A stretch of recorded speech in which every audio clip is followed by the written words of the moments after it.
Bonjour à tous et bienvenue dans cette nouvelle vidéo dans laquelle je vais vous présenter une position d'un niveau avancé, on va dire entre intermédiaire et avancé, et dans laquelle vous allez voir comment pensent les grands maîtres et comment jouent les grands maîtres.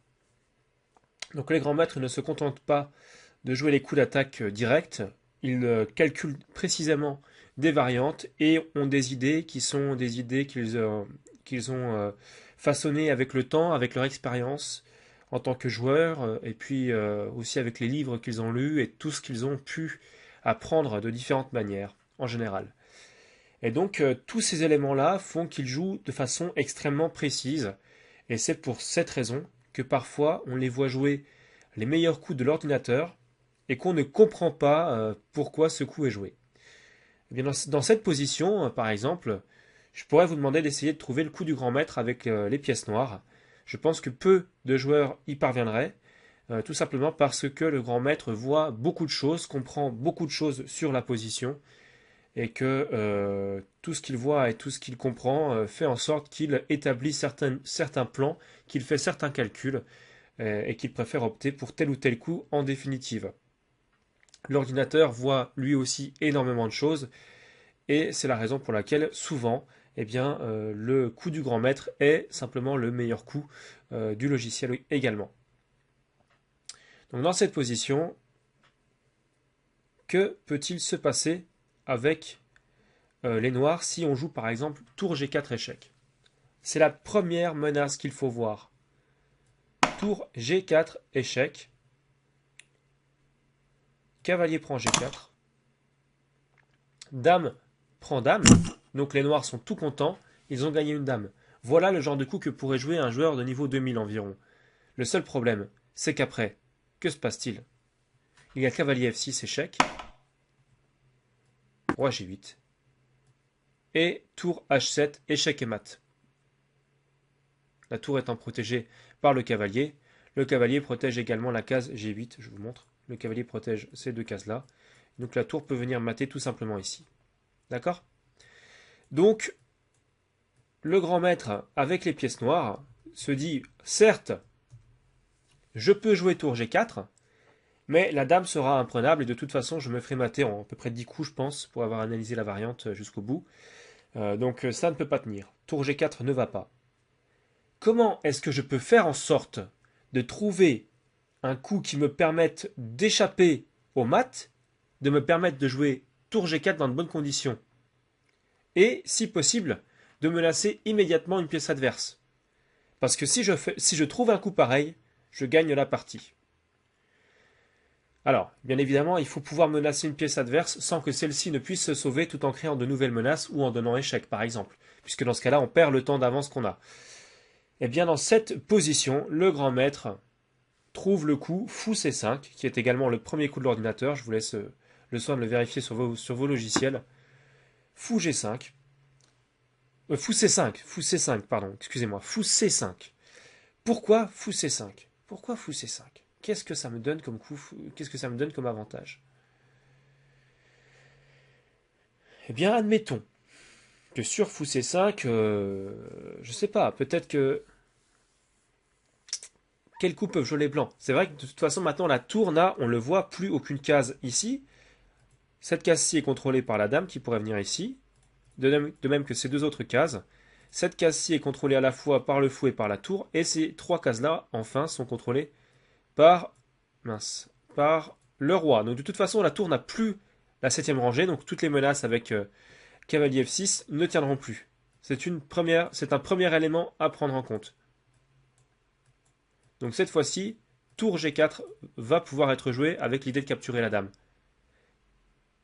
Par exemple, si pion prend. Tour G4, cavalier prend, la prend, et sur cavalier F6, tout simplement, roi F8, et on échappe au mat.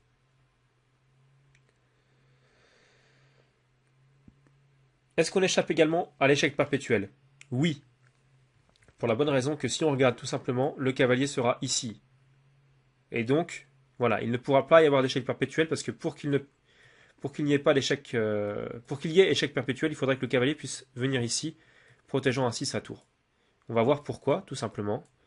Eh bien parce que ici, sur cavalier échec, roi ici, de toute façon, déjà là, je peux venir ici, il n'a plus d'échec avec le cavalier. Donc déjà là, ça sert plus à rien. Mais de toute façon, même s'il en avait eu, je pourrais venir en B8 et attaquer sa tour, et le temps qu'il revienne, etc. Moi, j'ai le temps de jouer mes plans avec ma dame, etc., de revenir et de gagner la partie facilement. Donc voilà, ça va pas. Mais comme il joue lui aussi face à un grand maître, le grand maître en face ne va certainement pas prendre en C5. Les deux joueurs tirent une corde le plus fort possible, chacun de leur côté. Le grand maître avec les noirs a obtenu une très très bonne attaque, une très très bonne idée. Alors le joueur avec les blancs va certainement pas prendre et puis se laisser perdre sur cette variante-là. Non, non, non. Il va essayer d'opter pour la meilleure variante, au moins pour poser le maximum de questions à son adversaire et peut-être parvenir à récupérer la position. Et c'est là que le grand maître, au lieu de jouer D prend C5, va plutôt opter pour D5. Que se passe-t-il? Qu'est-ce qu'on peut jouer avec les noirs? Alors déjà, je voudrais juste revenir sur quelque chose. Dans le cas ici, le dame prend F5. Il y a fou prend A7.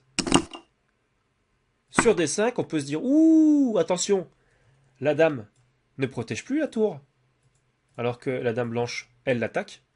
Oui, mais le grand maître avait vu ça. Et le grand maître avait vu que sur dame 8, eh bien, la tour est protégée et la dame se sauve. Et donc ça tient. Et en plus, on retire la case G6 à la dame blanche qui aurait pu peut-être essayer de tenter un perpétuel là-dessus. Donc c'est simplement plus possible. Voilà. Donc petite parenthèse mise à part, D5 va être joué immédiatement. Et qu'est-ce qu'on peut jouer ici? Parce que tour G4 n'est plus une menace maintenant avec les pièces noires. Vu qu'il y a D5, il n'y a plus cette fameuse diagonale qui est ouverte. Pardon, je me trompe, excusez-moi. Cette fameuse diagonale-ci qui est ouverte. Avec tour G4, et puis la dame qui peut récupérer son homologue. C'est plus possible. Alors comment est-ce qu'on va jouer maintenant?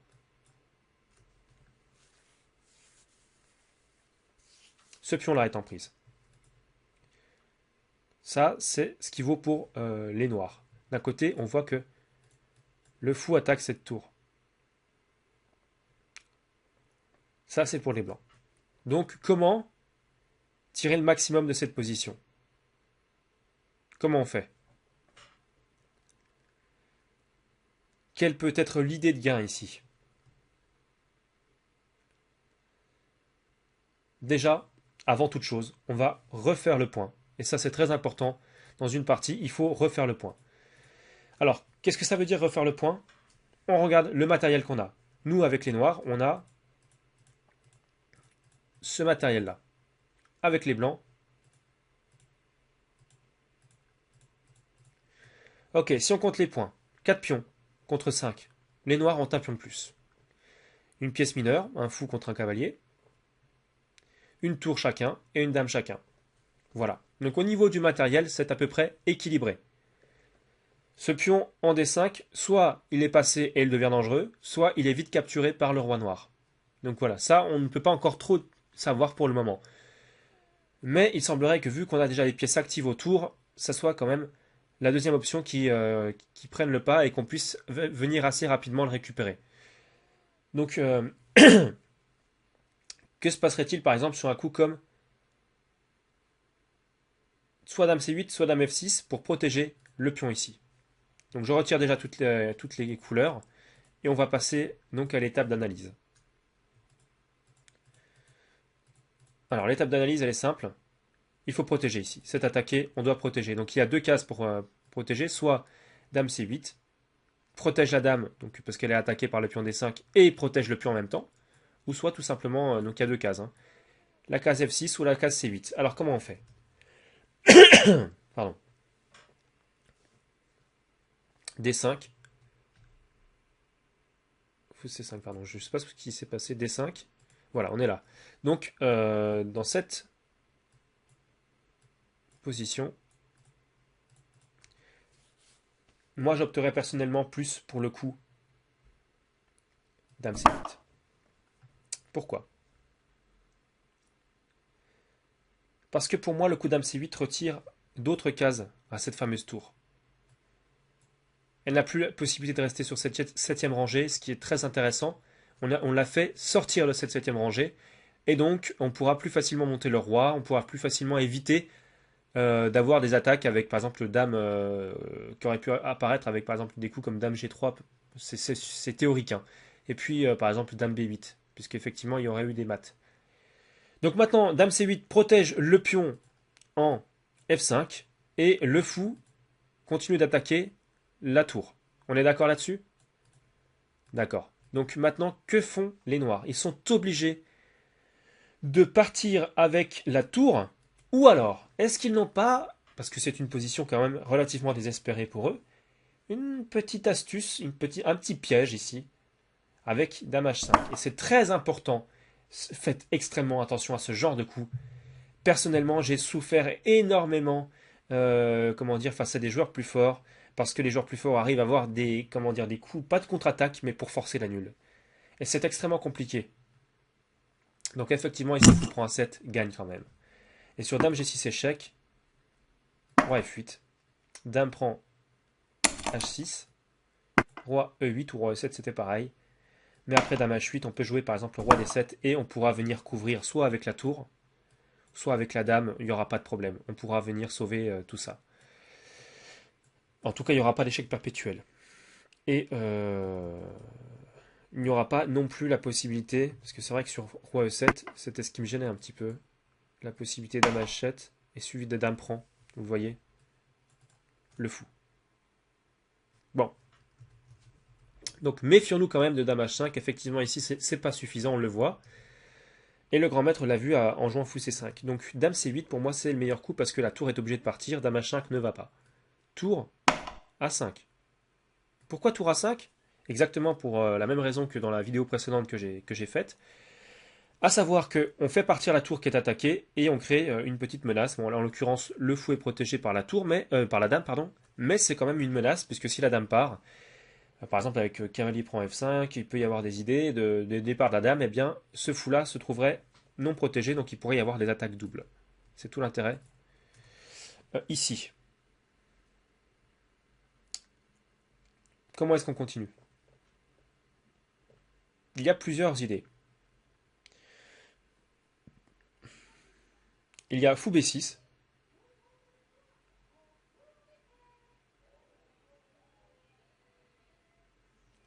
Ou alors, fou prend E3.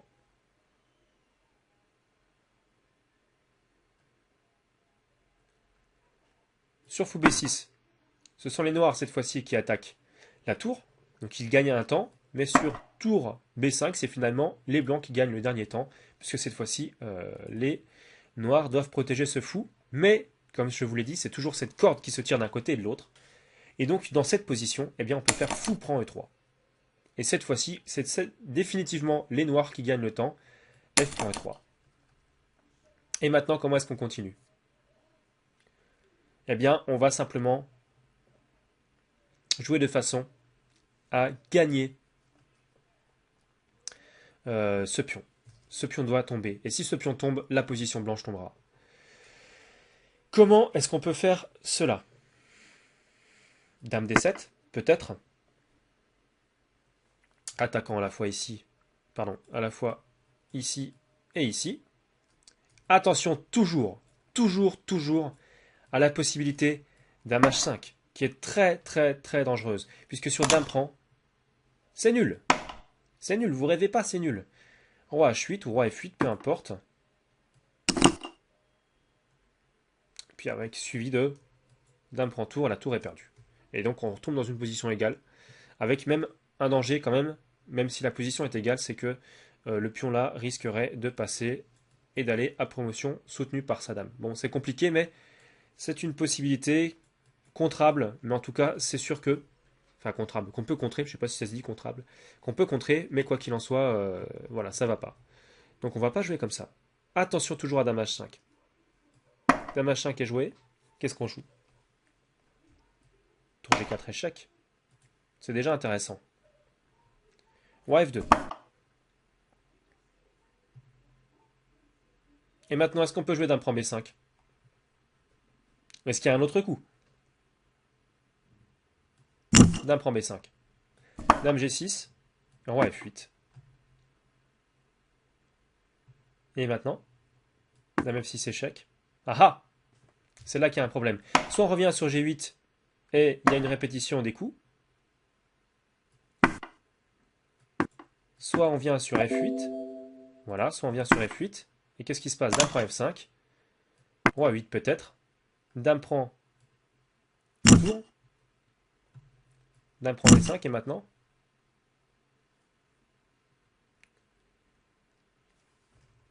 c'est des positions très compliquées hein, là que je vous montre. Je fais exprès, c'est vraiment... on va revenir un petit peu en arrière.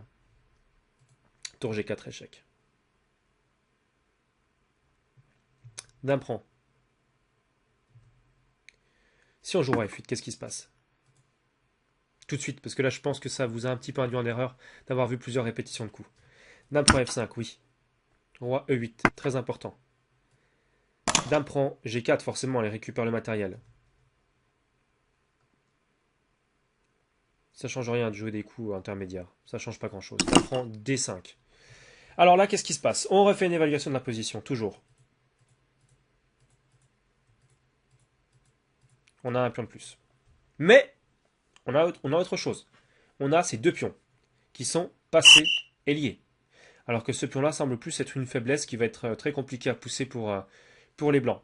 Donc, les noirs ont de bonnes options de gagner la partie. On ne va pas aller plus loin parce que c'est un autre débat après. Mais voilà ce que voient les grands maîtres. Donc vous comprenez maintenant qu'il faut vraiment essayer de s'accrocher au maximum pour voir tout ça, qu'il faut vraiment essayer d'essayer de calculer et surtout de prendre en compte tous les éléments de la position. Et c'est comme ça que jouent les grands maîtres. Et c'est pour ça que dans cette position initiale, le grand maître, lui, il voit que tour G4 ne va pas et qu'il opte pour fou C5. Petite parenthèse, pourquoi pas x2 x3, décidément, j'avais vraiment du mal aujourd'hui. Pourquoi pas x3? Que se passerait-il? Dame prend F5 avec, vous le voyez les menaces ici, et ici les menaces de mat, il y a la tour ici. Elle contrôle, donc il va y avoir des menaces de mat. C'est pour ça qu'il faut toujours être précis et bien calculer, bien comprendre les menaces d'une position. C'est pour ça que fou C5 allait, puisque sur Dame prend F5, je vais vous le montrer, fou prend. Et je vous avais déjà dit que sur D5, il y avait Dame E8. Donc voilà. Je pense qu'on a fait à peu près le tour de cette position. Je ne vais pas vous la montrer plus en détail parce que alors là c'est pas du tout utile, mais c'est juste pour vous montrer l'état d'esprit qu'il faut pour être un grand maître. Comment techniquement les grands maîtres abordent la compétition. Comment est-ce qu'ils calculent à partir d'une position donnée, qu'est-ce qu'ils voient. Et rien ne leur échappe, en tout cas très peu de choses leur échappent, et c'est ce qui fait leur force, c'est qu'ils comprennent absolument toutes les idées, tous les plans, pas tous à 100%, mais en tout cas une bonne partie des plans d'une position, et qu'ils arrivent à jouer justement dans la plupart des cas. C'est pour ça qu'ils sont si réguliers. Voilà. Donc cette vidéo arrive à sa fin. J'espère qu'elle vous a plu. N'hésitez pas à la visualiser et à la revisualiser pour vraiment vous revoir à peu près tout ce que vous n'auriez peut-être pas compris ou tout ce que vous n'auriez peut-être pas vu dès la première fois, parce qu'il y a certainement des choses qui vont vous échapper la première fois. Il ne faut pas hésiter à regarder à nouveau. En tout cas, j'espère que cette petite vidéo vous a plu. Quant à moi, je vous dis à très bientôt pour de nouvelles vidéos. Et surtout, n'hésitez pas à vous abonner, à soutenir la chaîne, à mettre des pouces bleus ou à commenter tout simplement. Et si vous avez d'ailleurs la moindre question, je vous invite à laisser un commentaire et j'y répondrai le plus vite possible. Allez, je vous souhaite de rapides progrès. À la prochaine vidéo.